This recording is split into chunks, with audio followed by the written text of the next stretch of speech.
Like a salmon returns to the whatever they return to. I should probably know that one. That seems like my knowledge. Like a salmon returns to the Inuit woman you're trying to spread Christianity to. That's it.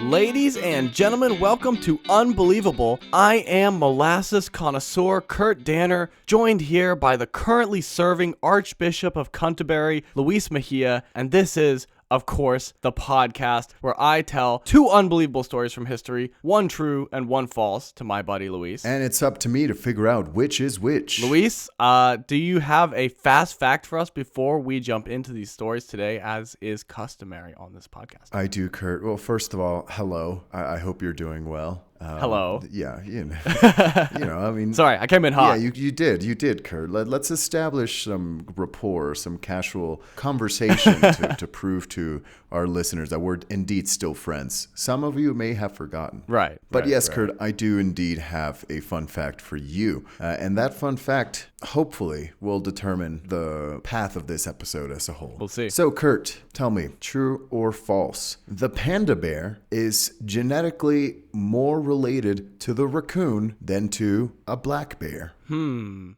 know, I feel like most of the time you wouldn't call it a panda bear, you'd just say panda. So I'm suspicious at the inclusion of the word bear in this phrasing. So I guess it's not a between true or false. I'm choosing between bear or raccoon. Those are my options? Yes, Kurt. You can say whether a panda bear is more related to a raccoon or a bear. You know what? I'm going raccoon. All the way. You're going raccoon. I'm in. All right, Kurt.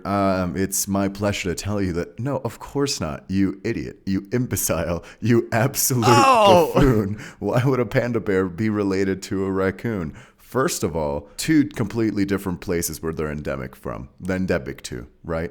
Panda bear, we know they're in Asia. Raccoons, American. That's their first starter. Also, Kurt, in the genus, panda bears belong to the family Ursa, and not the marsupials like raccoons. No, there's no relation, Kurt, other than their fun black and white hide and their black and white fur. I just feel like their vibes would go together well. I don't know. I feel like they'd be good cousins, you know? I could see them at a family reunion. I would agree with you too, Kurt. Like I'm with you with that analysis. However, it's quite a disappointment to tell you that indeed they're not related. They're just somehow cosmically both stupid, with panda bears being potentially even more stupid than raccoons. Maybe science is just yet to discover the missing link between pandas and raccoons. Maybe someday I'll be vindicated. But you know what? For now, I do have to go with the existing information. You got me there, Luis. It won't be today. That's right. Who knows? Maybe the missing link between pandas and raccoons were just the friends we've met along the way. Maybe by the time this episode releases, the missing link will have been discovered. Let us know. For now, I got to give you that one. Let me move on to some other truth and lies to see if I can redeem myself, okay? Let's do it. Luis, are you ready for these stories? Oh, I am, Kurt, like always. All right.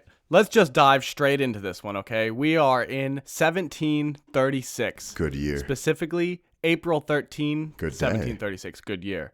And on this day, a man, I guess he was a baby when he was born, a baby named Gregor Malinovinsky was born on an estate in Novgorod, Russia.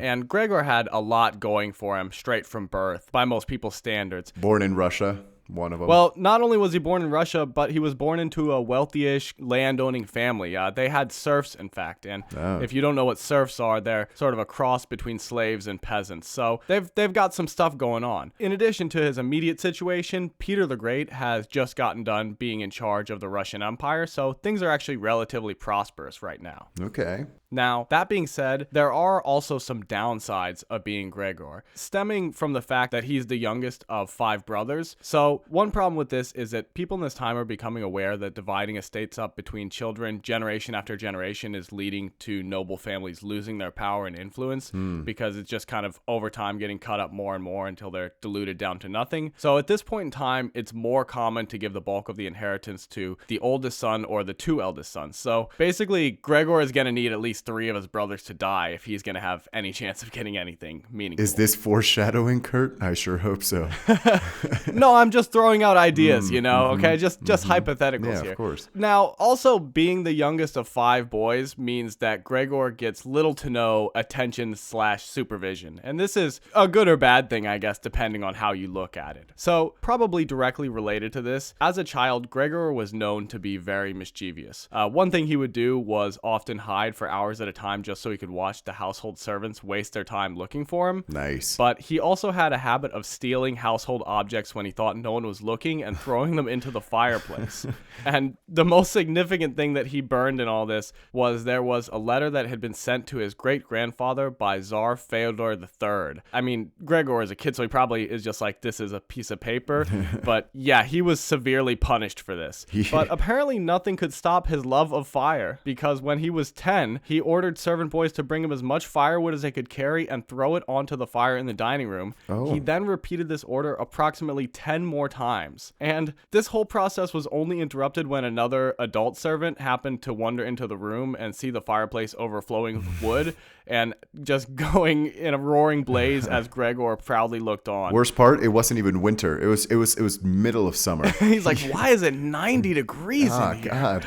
Yeah. It's a nice, beautiful 80-degree summer day. Why is it 98 inside the house?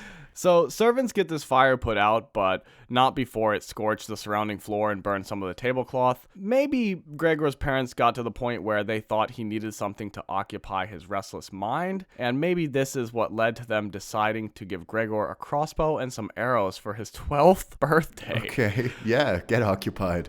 Hell yeah. Yeah, to be fair, 2 of his brothers got flintlock pistols, so I guess maybe it could have been worse. Oh, so actually this was a downgrade. He could have gotten a flintlock pistol too, Yeah. but he instead got a crossbow. Depending on how you look at it, yeah. That was a disappointing Christmas, huh? Well, either way, this leads to a new hobby for Gregor, hunting. So hunting rabbits, deer, and foxes Panda does bears. actually seem to keep Gregor out of trouble for a little bit. Unfortunately, he diversifies to hunting the livestock of nearby farmers. Oh, And come on. everyone hates this, of course, but no one can stop him because his family owns all the land they're on. Now, even more unfortunately, Gregor further diversifies his hunting to people because at age 15, Gregor shot a surf girl in the leg. Oh, come on. Now, Gregor claims this was an accident. He says he was aiming at a fox that ran away. But then a year later, he shot and killed a local farmer during an argument. And get this, Luis, the argument had started because Gregor had shot 2 of the farmer's chickens. So he was really on a tear that day. What I'm hearing here is that he just had a lot of ammo, a lot of crossbow bolts at the ready.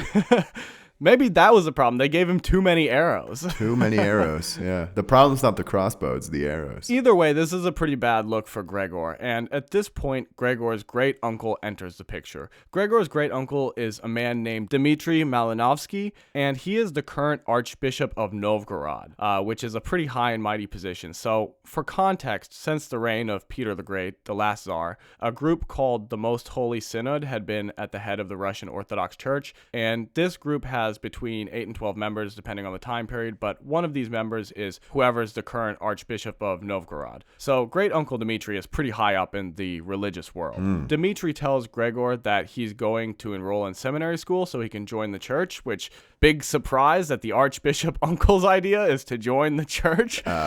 Never falters. It's always a good choice. All reliable, Yeah. But basically, this is proposed to Gregor in a way where he doesn't really get a choice. He's kind of used up all his free chances. So Gregor gets sent to the newly founded Moscow Theological Seminary in 1752. And Moscow Theological Seminary was actually a somewhat prestigious school. They only accepted 100 students every year. So basically, it's going to be like 99 of Moscow's brightest and Gregor in there. Yeah. The school was also known to be very strict, even by the standards of the time. It was not uncommon for students to be punished by being whipped or shackled for extended periods. So we don't know much about Gregor's time at the Moscow Theological Seminary, except that he really hated it. It also seems like they did not like him very much. Now, generally after 3 years of seminary school, students would be ordained and become priests and then be given their assignment and sent off. Occasionally, gifted students would be selected to accompany the clergy on mission trips, and in 1754, after only 1 year at Moscow Seminary, Gregor was selected to go on a mission trip. He was a bright one all along. Yes. Unfortunately, no. He was a notably ungifted student. Oh, come on. So this is probably not because he deserved it or even was ready for it, but rather just to get rid of him. It's because they had great hunting wherever they were going. They knew they needed the sharpest marksman in all of Russia. 14-year-old Gregor. You know, you might actually be onto something there. I don't think that was one of the qualifications, but believe it or not, it does come in handy. Oh, yes. Hell yeah. Because at age 18, Gregor Malinovsky finds himself on board a ship headed for Alaska. Okay. Now, the ride to Alaska goes fairly smoothly. However, on the last night of the journey, literally when they're within eyesight of the shoreline, the clergy members on board are eating dinner when somehow a lantern gets knocked over and a fire starts in the cabin. Ugh. And the clergy and crew quickly throw the water they were drinking onto the fire. Someone evidently throws Gregor's water onto the fire, except it's not in fact water in his cup, but vodka.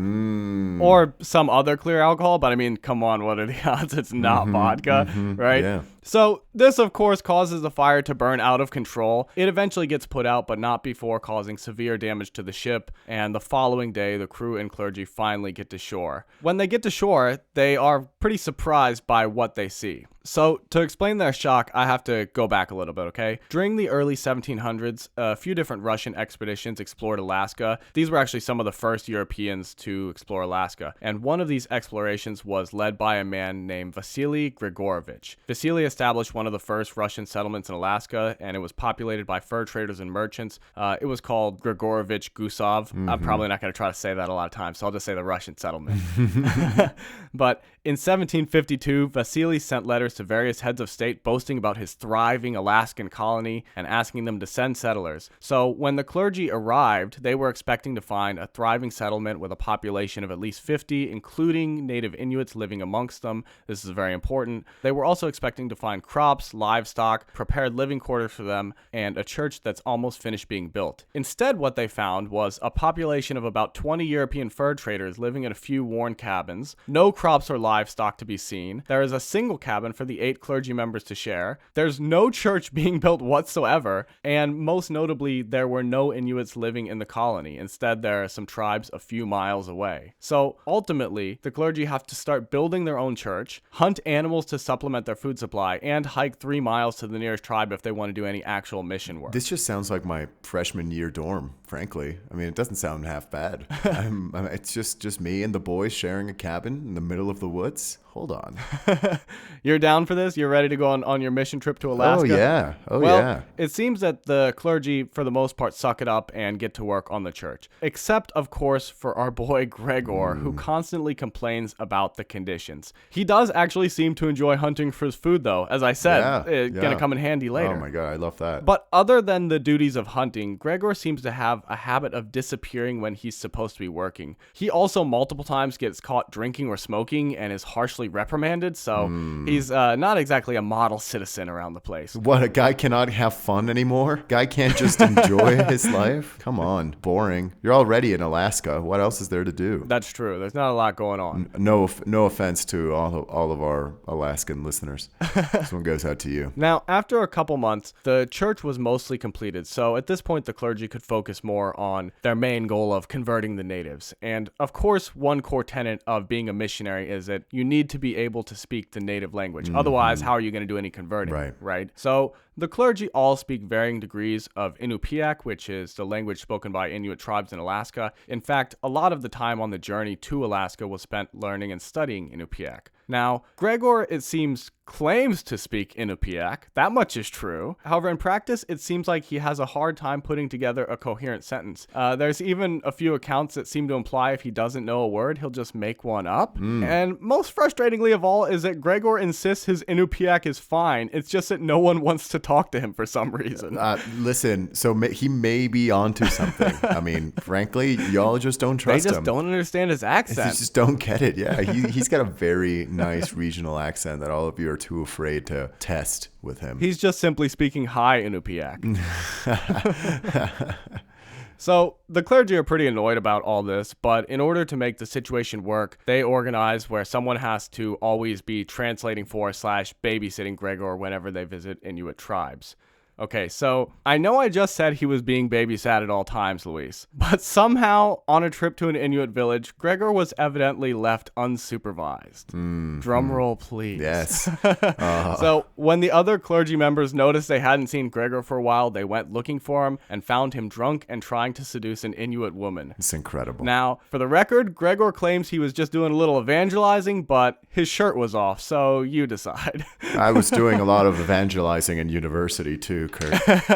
So after this, Gregor is not allowed to visit Inuit tribes anymore. He's basically grounded indefinitely to the Russian settlement. And, you would think at this point that maybe Gregor would learn his lesson. It seems like he did at least a little bit, because a year and a half passes without incident. And finally, when we get to April 1756, it's time to go home. So this is literally the last night that they're going to spend in Alaska. Okay. Gregor is smoking a cigarette behind the church. Yes. One for the road. Yes. Gotta get it in. The ashes from this cigarette somehow catch fire on the timbers of the church, and because the church was made out of spruce wood, it's actually extremely flammable. Gregor is ultimately forced to get the other members of the clergy to help him put out the fire, so it gets pretty big before they're able to stop it. The church is so severely damaged that some of the clergy members stay behind to rebuild, while Gregor and the others go home. Why didn't they leave Gregor there? Weren't they trying to get rid of him? They could have just said, okay, stay, build your church. Oh, maybe they were worried that he was going to burn it down again. They're not like trying to get rid of him as an organization. It's more like the Moscow seminary wanted to get rid of him, so they sent him to Alaska. And I'm assuming now the priests in Alaska want to get rid of him so he stops burning things up. So they're probably sending him back to Russia. I'd say that's pretty reasonable, honestly. So back at the Moscow Theological Seminary, they were fully aware of Gregor's antics, but they had a problem on their hands because Gregor's great uncle Archbishop Dmitri had gotten even higher up in the world, because at this point he's the primary religious advisor for the Tsar, which was just kind of arbitrarily picked from the Holy Synod, but it happens to be him. And by the way, the Tsar at this point was actually Catherine the Great, so some people may recognize that name. Dmitri was actually the archbishop who physically crowned Catherine the Great when she was crowned, so he's like a high up guy in Russia at this point. He's a well-known guy. He's big in the church scene. Yeah, so they're not really sure how to proceed in this situation. So the head of the Moscow seminary, a man named Bishop Evgraf Migorsky, he wrote a letter to the Archbishop of St. Petersburg basically asking, is it a bad idea if I kick this guy out of the church? And the Archbishop of St. Petersburg basically replied, you should not do that if you want to keep your current position. And the way he phrased it in Russian could be interpreted to mean if you want to keep your job, but also if you want to continue living. So that's a hard no.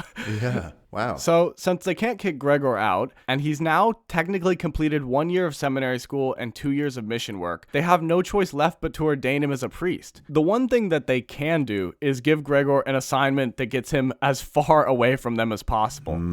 So, they send him on a mission trip back to Alaska. Yes. August 1756, only a few months after returning home, now Father Gregor finds himself on a ship to Alaska. And believe it or not, Luis, going back to Grigorovich Gusov, the same Russian settlement. Yeah. Hell yeah. You can never stay away from the place you loved. Yeah. The old stomping grounds. Oh, hell yeah. Like a salmon returns to the whatever they return to. I should probably know that one. That seems like my knowledge. Like a salmon returns to the Inuit woman you're trying to spread Christianity to. That's it.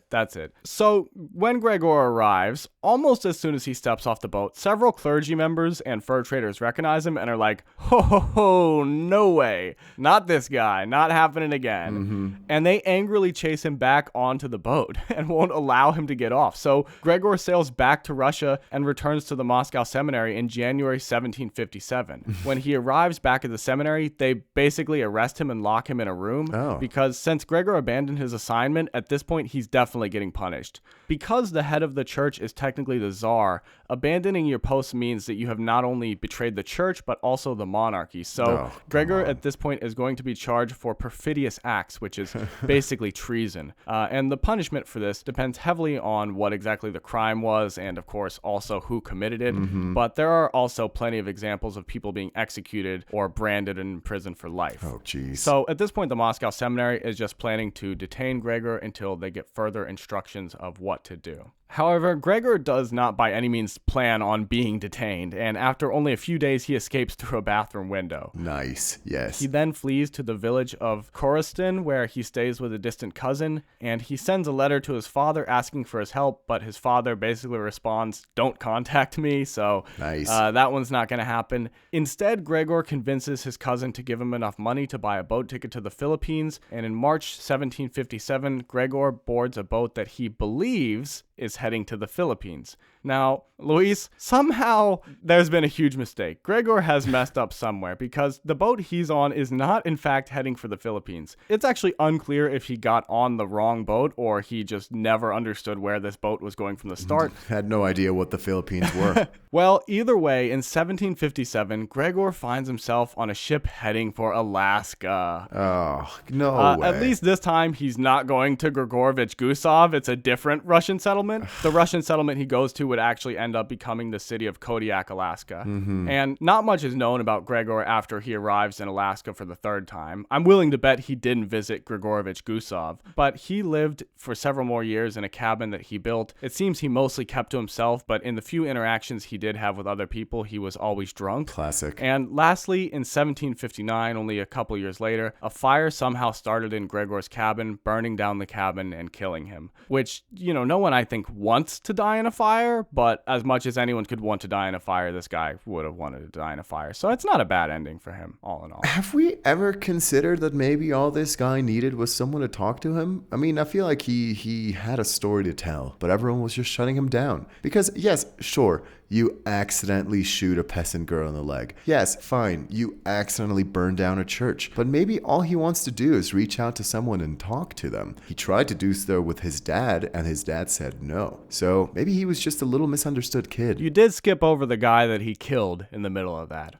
Okay. The guy that he killed, too. He just needed a little more attention, I think, maybe the problem all along was that he was the youngest of 5 brothers. Yeah, that's where it all started. He just needed a little therapy, and instead he ended up a pyromaniac priest in Alaska. Men, instead of going to therapy, will just burn down churches in Alaska. Ridiculous. So what do you think of that, Luis? I'm interested to hear, you're always one to align yourself with our wilder characters. I can't really tell if this guy is he's definitely chaotic, but I don't know if it's in a good or evil way, but I'm interested. Are you seeing yourself in here? No, if I'm being honest. Hard pass. There was a brief point where I was maybe hoping that I could see myself in this guy, but no. I've never had pyromaniac tendencies, Kurt. You were like, do more material about shooting peasants with a crossbow. Yeah, I was into that. I mean, let me tell you, I've shot a crossbow before, and it's probably one of the top 10 experiences of my life. It was only 2 bolts, but those 2 bolts I think probably have altered the trajectory of my life and in a way determined my current personality. So That's beautiful. we were starting. That's really beautiful. We were starting off really nicely. We were starting off really well, but I don't know. Don't really care about Alaska. And also, Gregor, learn from your mistakes. I've done plenty of messed up and irresponsible, frankly, things in my life. But I feel like I've always come out the other end with a fresh knowledge, a fresh set of eyes from which to view the world now that I've got the context of the things I've done. You've learned from your mistakes? You're a person who's learning from that. Arguably.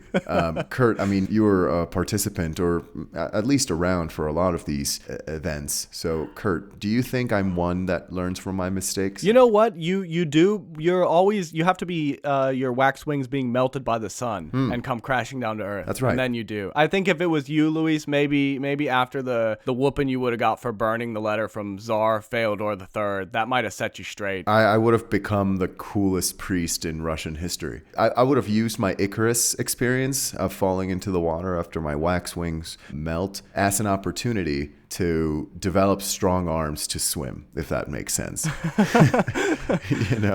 Yes, I do fall into the water, but new skill. What do I gain by this? There was a time where I had, let's just call it a mild problem with substances. Luckily, I got over that. And what did I gain from it?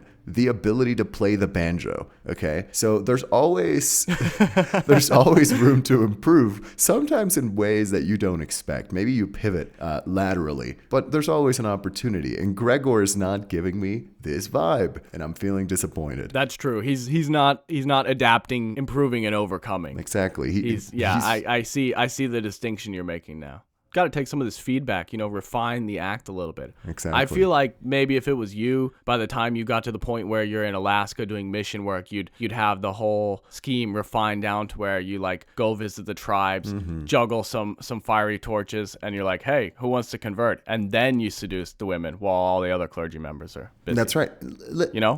There's always room for shenanigans, Kurt. There's always room to be silly. There's always room to burn down a church, okay? You just have to know when this happens, right? You can't just go throughout life. Time and place. Yeah, time and place. Context. Context is key. I didn't just fall down from a coconut tree. I exist and I live in the context with which I live in.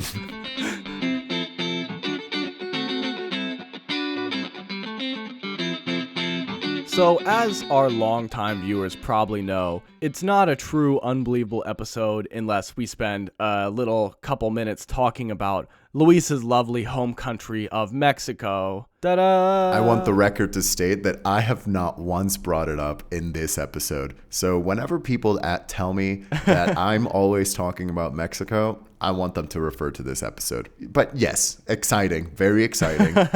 That's true. You did not ask for this. You have no idea what I'm gonna say. Yeah, please go on, Kurt, because now you've had my curiosity, but now you have my attention.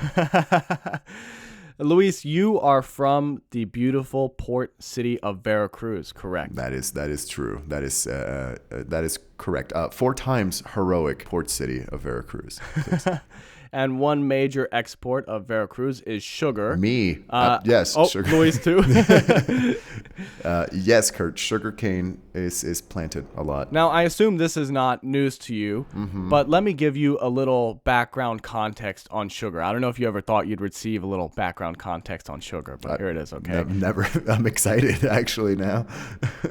Big day. So, in the pre-15th century, sugar was used in very small quantities as a spice or occasionally added to desserts by the ultra-wealthy, just in really small quantities. And sugar was really hard to produce. This is because you need a tropical climate to grow it, and also harvesting sugarcane can be pretty dangerous and difficult work. Now, the ultimate solution to this came with the discovery and colonization of the Americas and the rise of the transatlantic slave trade, and the Caribbean suddenly became a sugar empire because you have perfect weather, your newfound unlimited free workforce, there's lots of ports, of course. Unlimited free workforce, Kurt. Unlimited free workforce. Is that what you're calling it?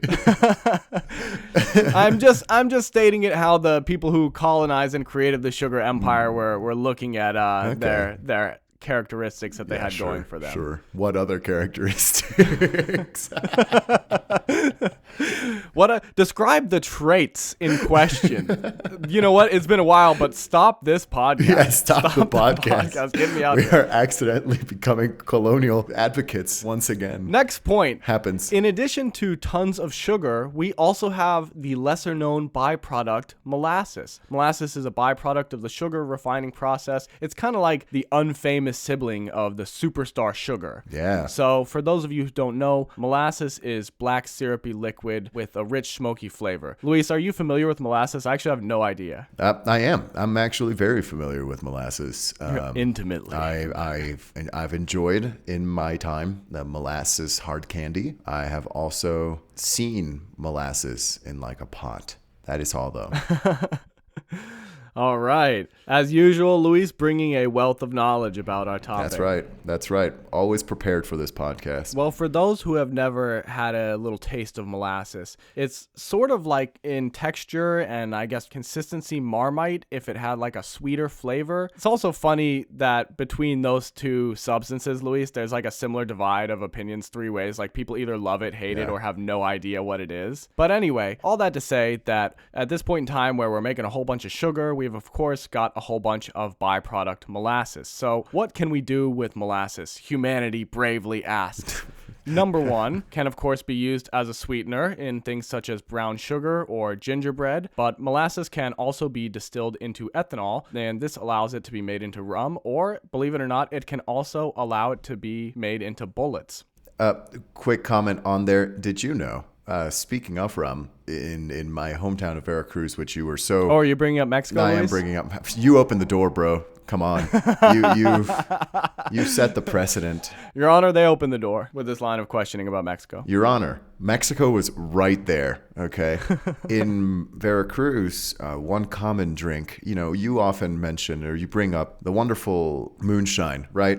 So corn-based liquor, yeah? Yeah. In Veracruz, we have our own sort of moonshine, but it's made out of sugarcane, and it's made from the molasses of the sugarcane. It's essentially rum, but it's just sugarcane liquor, and sometimes, or it's also known as aguardiente, which literally means hot water.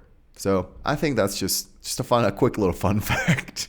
Now that we're talking about molasses and the many uses of forms. sugar. Yeah, it's gotten me a lot of nights that I do not remember. So this one goes out to you, sugar. So, speaking of the versatility of sugar and molasses, again, we were talking about molasses being made into bullets. During the early 1900s, the United States mass-produced molasses to make ammunition for World War I. One company that ended up with a lot of molasses on its hands in 1919 was the Purity Distilling Company in Boston, Massachusetts. And the Purity Distilling Company stored its molasses in a large tank near the Charles River. And when I say a large tank, Luis, I mean a large tank. Okay, this thing was 50 feet tall, 90 feet in diameter, and could hold around 2.3 million gallons of molasses. Awesome. This is a lifetime supply of molasses, okay? You can Scrooge McDuck dive into the molasses tank if you get in there somehow. It's a dream, man. That never mind. You know how you asked me if I saw myself in Gregor? I forget it. I see myself jumping into the molasses pool, the forbidden molasses pool. You see yourself in the molasses tank. Yes, drown me in the molasses tank. Well, since the tank had been built quickly during the war, it wasn't exactly up to safety codes. In fact, the tank pretty much leaked immediately from the start. These reddish-brown stains would appear on the blue paint job of the tank, and some locals would actually even collect the molasses in buckets for their own use. So residents eventually complained to the Purity Distilling Company about the tank leaking, and in response, the company painted the tank reddish-brown so the stains could no longer be seen. Nice. Hell yeah. We're back to that's a very Mexican way to solve things. And I love it. Now no one can see the problem. Right, what problem? And you can still collect your free molasses. Everyone wins. Come on. But this winning could not go on forever, Luis, because on January 15th, 1919, around 12:30 in the afternoon, residents in the area heard a deep, low rumbling that grew louder until it ended in a thunderclap-like bang that shook the earth. And this was, in fact, the sound of the molasses tank collapsing. Some people who were especially close to the tank heard the tank's individual rivets pop and shoot out into the river in rapid pops like a machine gun. And the cause of the tank collapsing ultimately would be debated. Obviously, this tank was not super sturdy. The tank also was reportedly more full than usual, and this could be because World War I had ended 2 months earlier, so now they don't need as much molasses for their bullets. But that's just my own speculation. The temperature also rapidly rose from being cold to warm on this day, and this may have caused the molasses to expand, or it could also be a combination of these things. But whatever the reason, the tank has exploded, and 2.3 million gallons of molasses spontaneously released upon unsuspecting Boston. Yes. Now, Luis, let's hear some predictions. How bad do you think this is going to be? I'm thinking it's going to be real bad, Kurt. Real bad. However, I think it's going to be a great day for underground molasses traders, for the molasses black market, if you will. This will certainly have an impact on the molasses market. The molasses market, yeah. The great crash of the molasses market of what year was this? 1919. Yeah, it's soon. This would be foreboding. This would be a sign of times to come. You know what they say? Watch the molasses. The molasses is a great economic indicator. Yeah, if you keep an eye on molasses, you know where Wall Street's going. So the molasses is released upon Boston, and the force of the flood created a wave of molasses that reached 25 feet tall at its height. Right. It was traveling at an estimated 35 miles per hour. But worse than all this, Luis, is that molasses is pretty dense. In fact, it's 40% more dense than water. So this wave of molasses is actually pretty solid. The molasses wave slammed the steel planks of the tank against a nearby elevated railroad, destroying one of the pillars and knocking a train car off the tracks. Several buildings in the area were swept away entirely, and the debris from these buildings, of course, only makes the wave even deadlier, so now it's a molasses and debris wave.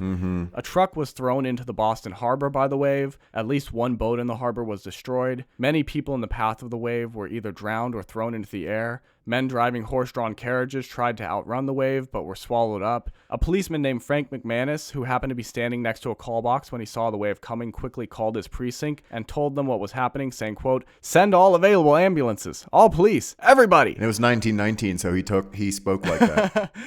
But unfortunately, the police at the other end of the line didn't believe that there could be a deadly wave of molasses. And McManus quickly realizes that if he doesn't get out of the way, he's going to be swept up in the wave. So he runs out of the phone booth, leaving the phone dangling without having convinced the precinct that he's serious about the disaster. And this was probably a good call because that phone box was actually swept away entirely and never seen again. Ugh. Now, after the wave finally subsided, 2 to 3 feet of molasses still covered several blocks of Boston. And in the cold weather, the molasses quickly started thickening and basically was turning into a tar-like substance. The Boston Post has this quote saying, quote, "Molasses waist-deep covered the streets and swirled and bubbled about the wreckage. Here and there struggled a form, whether it was animal or human being was impossible to tell. Only an upheaval, a thrashing about in the sticky mass showed where any life was. Horses died like so many flies on sticky fly paper. The more they struggled, the deeper in the mess they were ensnared."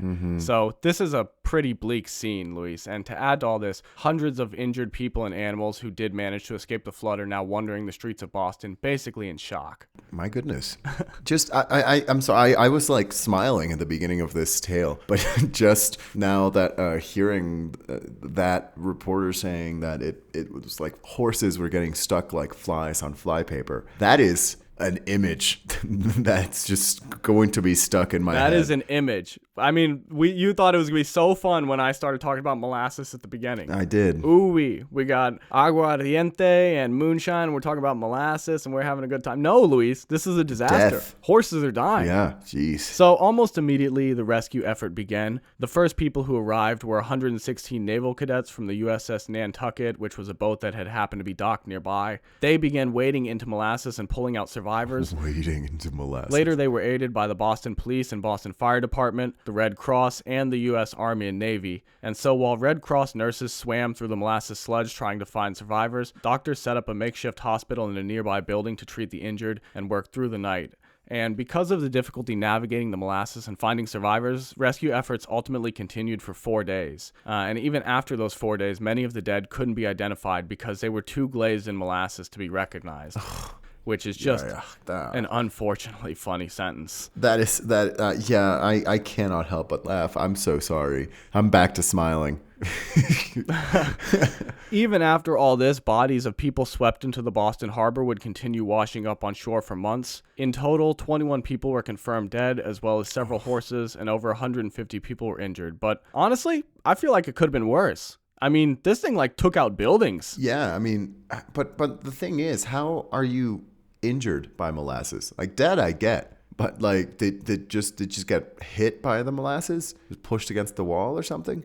Don't forget that it's not necessarily, a liquid in the sense of it being like a wave of water. It's 40% denser than water. So when it crashed into buildings, it knocked buildings out of the way. The people who were hit by it could be thrown into the air like 10 or 20 feet sometimes. So it really was more like blunt force trauma by molasses. Yeah. And then the people who were stuck in it would just, basically drown once it overwhelmed them because they couldn't get out of it. Imagine the hospital report. Blunt force trauma to the head. Cause of trauma, molasses. Me walking into the hospital banged up, and I'm like, you should have seen the other guy. And they're like, it's just a pool of molasses. This guy's just real sticky.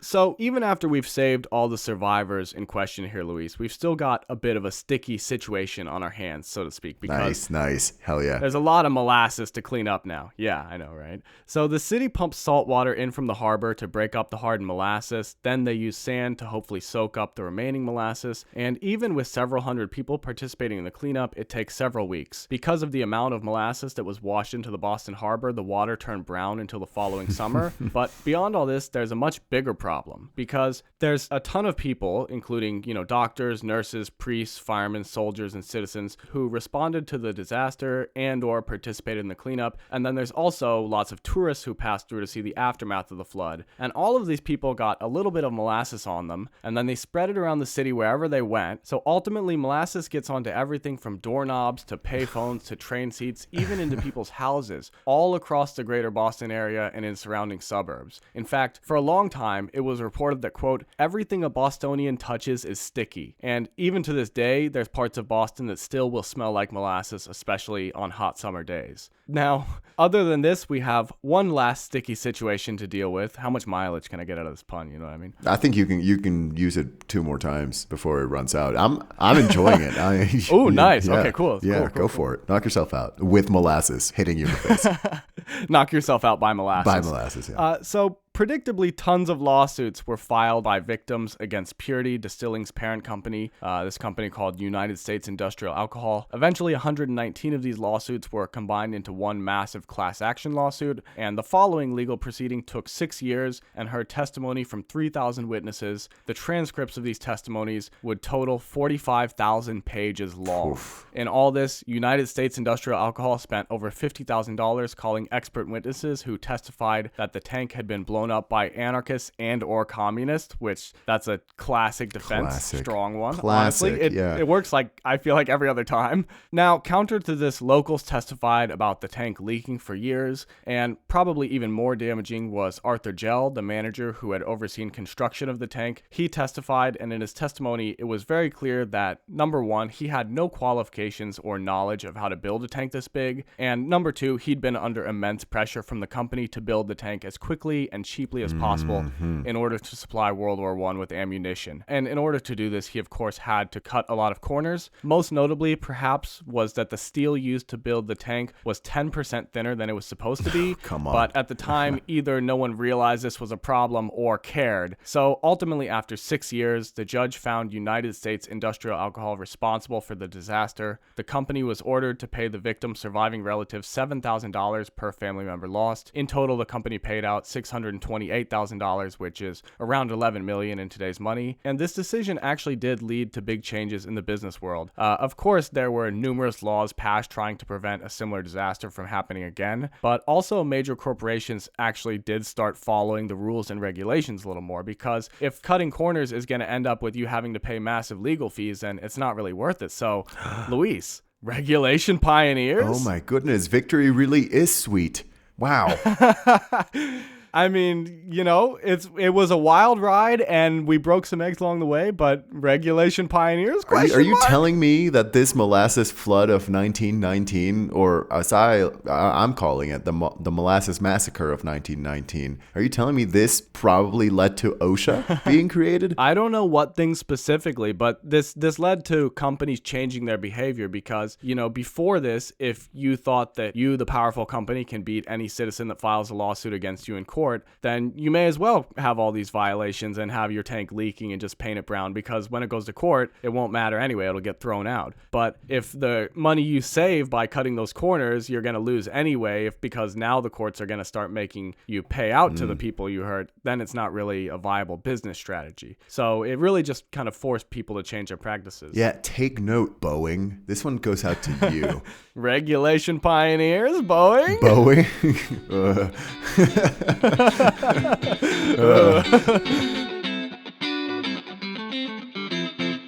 Well, Luis, I think that brings us to our favorite and also least favorite part of this podcast that we got. That is deliberation. So let me give you a reminder of the two stories that you just heard. First, I told you about Gregor, the problem child who had a love of fire and ended up becoming a priest. Well, first he was sent on a mission trip, had a little more love of fire, then he became a priest. Too much love of fire all the way through. And then I told you about the Molasses Massacre, the Molasses Flood, whatever you want to call it, that is unfortunately hilarious, but did cost the lives of 21 people in Boston in 1919. What do you think, Luis? Kurt, I'm afraid I have terrible news for you. Just absolutely horrible news for you. It is a dream of mine to go visit Boston on a warm, sunny day, especially in the summer, to take note of what the air smells like. Because, Kurt, I'm afraid that I knew of the Great Molasses Flood of 1919 prior to this. And I know that this is the true story. So while I would love to go on with deliberation, I felt it necessary and ethical to tell you that this is something that I've known beforehand for quite some time now, actually. It turns out it was I all along who flew too close to the sun. Wow. Yeah, Kurt, I'm sorry. I really do feel bad about this. But, you know, now I don't know what to do. I'm like panicking. No, it's fine. It doesn't matter. This is the first time that this has happened to us in our time running the show. We used to be very diligent about checking to see if the other one knew the stories before we told them, but we've gotten lazy. And I will say that this, of the stories that I would select, this is probably on the more commonly known side. So I definitely was playing with fire, so to speak, taking the risk that you might have known this story. I guess it's kind of a replay of last go around. I didn't fool you, but I really did enjoy telling you that's nice. This story. If nothing else, for the fact that I got to see your live reaction to saying that some of the victims were too glazed over to be recognized. you did give me details that I had not heard before, Kurt. So that was nice, especially the pioneers. And I came out of this knowing that they were potential pioneers for regulation, which big news, big if true. Big if true. You learned something. We all had a good time. Yeah. Everybody wins once again. But of course, technically you win, and that makes the score 4 for you and 1 for me. Yeah. But we're not going to talk about that right now. Let's just enjoy the stories we just learned. You know what?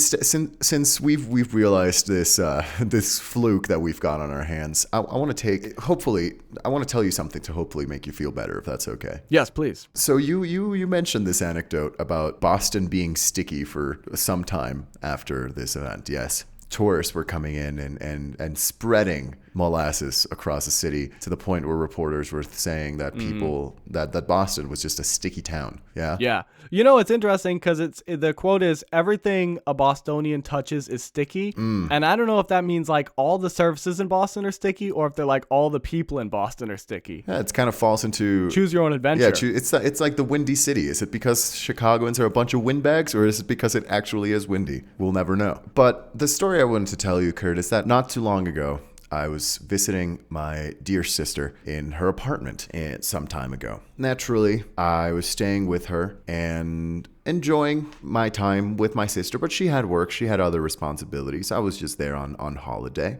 And one night, I decided to go back home while my sister was working. She was working late in the evening, so I had a couple of pints of beer. I decided to go back to her apartment, to my sister's apartment, and wait for her there, rather than wait for her until her job was over.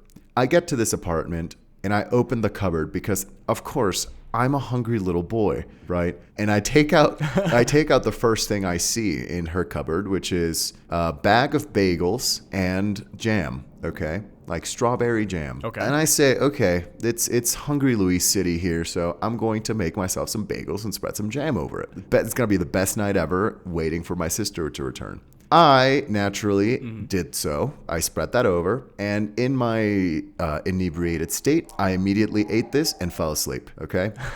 Classic Luis. Story goes, Curtis, that my sister returns to the apartment to find the counter where I cut these bagels very sticky with some sort of strawberry jam residue. Of course, naturally, she gets really upset at me. But then she starts opening cupboards and drawers, which are also now sticky with a strawberry jam related residue. And then decides to head out for one reason or the other and notices that the doorknob is also, in fact, sticky with a strawberry jam-like residue. And who is just in the bed, just passed out, but her brother, with bagel crumbs around his lips and strawberry jam residue all over. So while I was not in Boston in 1919 to experience this, I feel like in my own way, I had my own Molasses Massacre and my own molasses and strawberry jam based experience of spreading around this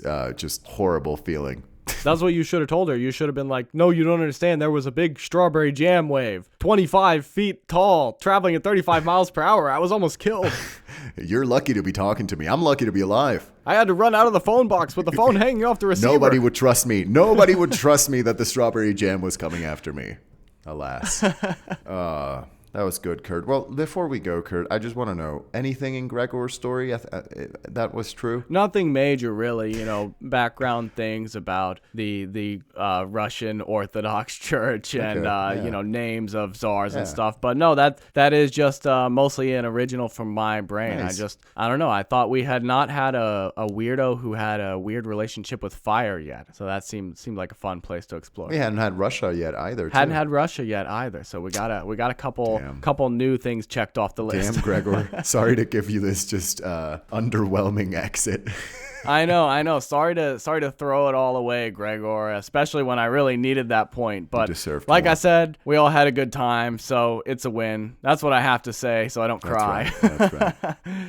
But I hope at least everyone who listened enjoyed hearing the stories. If you want to see some pictures from the stories, check out our social medias. We're on Instagram at UnbelievablePod and Twitter at UnbelievablePC. And if you're a listener in the Chicago area, check us out on 88.7 WLUW Sundays at 1 p.m. every week. If you like the pod, tell your friends and family about it. Like us, leave us a review, give us some interaction. Please, poke us with a stick, anything. And we are so attention starved. The only person I've talked to is Kurt. And it's rough. That being said, goodbye, everyone. And remember, watch out for that molasses. It'll get you with blunt force trauma. You could be beaten to death by molasses. Oh, God, it's coming. It's molasses. Leave the phone hanging off the receiver. Bye. See ya.